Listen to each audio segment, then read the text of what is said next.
Hello dear friends, welcome to knowledge review classes. आप सभी को बता दूं कि बिहार शिक्षक भर्ती 2023 का जो पीआरटी का रिजल्ट है वो जारी हो चुका है। जो भी कैंडिडेट्स अगर किसी भी सब्जेक्ट से हों, जनरल सब्जेक्ट्स बोल रहे या फिर स्पेसिफिक उर्दू सब्जेक्ट से हैं, उनका रिजल्ट जारी हो चुका है। आपका रोल नंबर लिस्ट जारी हो गया, अपना रोल नंबर मैच करा लीजिए। और यहाँ पर देखिए आपको देखने को मिलेगा सब्जेक्ट के आगे डिस्ट्रिक्ट, मतलब आपको कौन से डिस्ट्रिक्ट एलोकेशन है, डिस्ट्रिक्ट अलॉट है, ये भी देखने को मिलेगा, चाहे आप जनरल सब्जेक्ट हो चाहे उर्दू हो। और एक नोटिस जारी की गई है, इस नोटिस को हम पढ़ेंगे अच्छे से ताकि आपको कोई डाउट ना हो।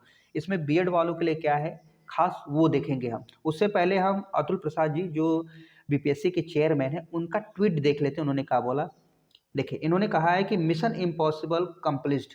ठीक है, जो इनका मिशन था 1 से 5 वाला, सारी चीज़ें इन्होंने सेंड कर दिया है और बीपीएससी टीम को थैंक्स बोला है। इनका जो मिशन असंभव सा प्रयास था वो संपन्न हो चुका है अच्छे से, पूरी तरह से। और काफ़ी अच्छी बात है कि बीपीएससी ने बहुत कम समय में बहुत अच्छे तरीके से एग्ज़ाम भी कंडक्ट करवाया और रिजल्ट को भी डिक्लेयर कर दिया। अब हम आगे बात करेंगे रिजल्ट के। देखिए रिजल्ट के बारे में अगर हम जनरल सब्जेक्ट्स की बात करें तो इसमें कितने बच्चे सेलेक्ट हुए हैं, कितने बच्चों को लिया गया है। कुल 62,653 कैंडिडेट को लिया गया है प्राथमिक में। ठीक है, और वो भी जनरल कैटेगरी में। यहाँ आपका रोल नंबर आपको देखने को मिल रहा है, अपना रोल नंबर सर्च करके आप देख लीजिए कि आपका मैच कर रहा है कि नहीं।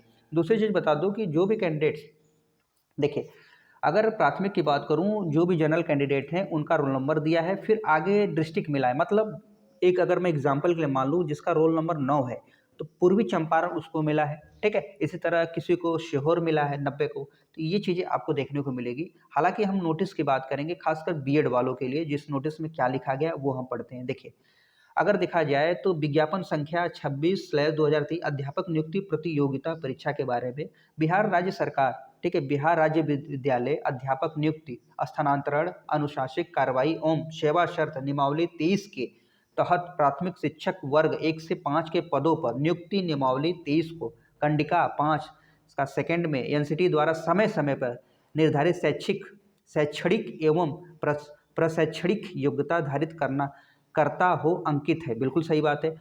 शिक्षक प्रशिक्षण के किसी भी उपाधि के मान्यता के बिंदु पर अथवा किसी उपाधि विशेष की समतुल्यता के बिंदु पर किसी प्रकार के विवाद की स्थिति में राष्ट्रीय अध्यापक शिक्षा परिषद के परामर्श से विभाग का निर्णय अंतिम होगा। बिल्कुल सही बात। अगर कोई भी डाउट्स हो, कोई भी मैटर हो तो एनसीटी से ही परामर्श किया जाएगा।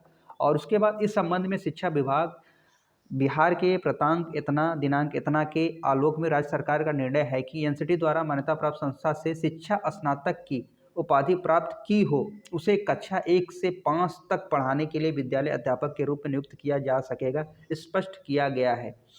ठीक है, और माननीय उच्च न्यायालय ने जो रिट था, रिट पिटीशन सिविल नंबर इतना और भगवान Krishna versus union of India और एएनआर में दिनांक 28/8/2023 को न्यायाधीश पारित करते हुए उच्च न्यायालय के एसएलपीसी नंबर इतना Davis Sharma versus union of India से उद्भूत सिविल अपील नंबर इतना में दिनांक इतना 11/8/2023 को पारित न्यायाधीश के आलोक में एनसीटी के दिनांक 8/6/2018 के निर्गत अधिसूचना को खारिज किया गया है। ठीक है, और साथ ही उल्लेख किया गया है कि state of Bihar is not a party before this court in petition.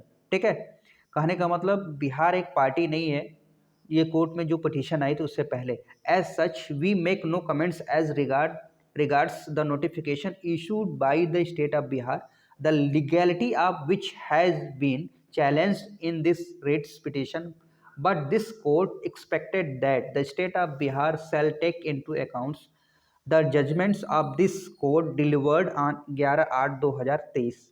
ठीक है, उक्त आदेश के अनुपालन में शिक्षा विभाग के प्रतांक 2170 दिनांक 9/10/2023 द्वारा संसूचित किया गया है कि सिविल अपील नंबर इतना देवेश शर्मा वर्सेस जो भारत सरकार है माननीय सर्वोच्च न्यायालय द्वारा पारित आदेश का अनुपालन करते हुए प्राथमिक विद्यालयों के मूल कोटि के अध्यापक का परीक्षा फल प्रकाशित करने की अग्रतर कार्रवाई की जाए।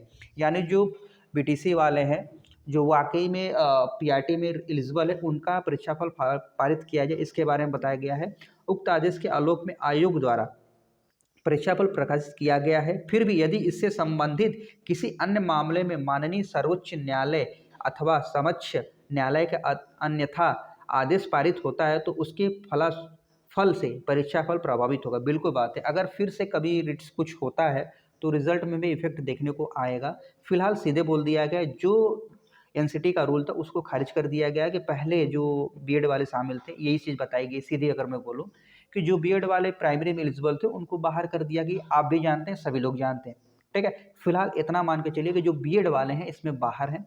हाँ, हालांकि इसमें एक चीज़ मैं अपनी व्यक्तिगत में बोलूँगा, अगर सही है तो बताइएगा, जैसा भी आपको लगे। अगर बीएड कैंडिडेट हैं, ठीक है, अगर बीएड कैंडिडेट को आप पीआरटी से बाहर कर दिए तो कोई बात नहीं, कोई बात नहीं, ठीक है, हमें तो दुख है ही है, लेकिन हमें 6 से 8 में वैकेंसी तो दीजिए ताकि हम अप्लाई कर सकें और हम टीजीटी में भी अप्लाई कर सकें। इसमें जो सब्जेक्ट्स कॉम्बिनेशन का लोचा है, मान लेते जो बीटेक किए हुए कैंडिडेट हैं, मान लेते हैं जो बीटेक किए हुए साइंस वाले या कोई और बहुत सारे कॉमर्स वाले हैं, उनका जो सब्जेक्ट्स का मैटर फंसता है, ठीक है, उसमें भी आप तो कुछ फ्लेक्सिबिलिटी लाइए, उसका भी तो समाधान कीजिए। हमारा यही मोटिव होना चाहिए कि हमें वैकेंसी दीजिए 6 से 8 में, हम पीआरटी में जाएँगे ही नहीं, हमें क्या ज़रूरत है? आप वैकेंसी ही नहीं देते, ये हमारा मुद्दा होना चाहिए। फिलहाल इतना ही, ये मेरा पर्सनल है, इस पर आपकी क्या राय है आप मुझे बता सकते हैं, ठीक है? मिलते हैं नेक्स्ट वीडियो में, अपना ध्यान रखिए, स्वस्थ रहिए। एक बार फिर से मैं बोल दूँ, जो भी कैंडिडेट जिनका सिलेक्शन हुआ है, बहुत ढेर सारी शुभकामनाएँ, और जिनका नहीं हुआ है, निराश ना हो, हताश ना हो। समय आएगा एक बार। देखिए, अगर हमने जन्म लिया है तो हर एक व्यक्ति को जीवन यापन करने के लिए मौका भी मिलता है, अवसर भी मिलता है, यानी अपना जीवन अच्छे से जीता है, ठीक है? मिलते हैं नेक्स्ट वीडियो में, अपना ध्यान रखिए, स्वस्थ रहिए, मस्त रहिए और अच्छे कामों में व्यस्त रहिए। धन्यवाद।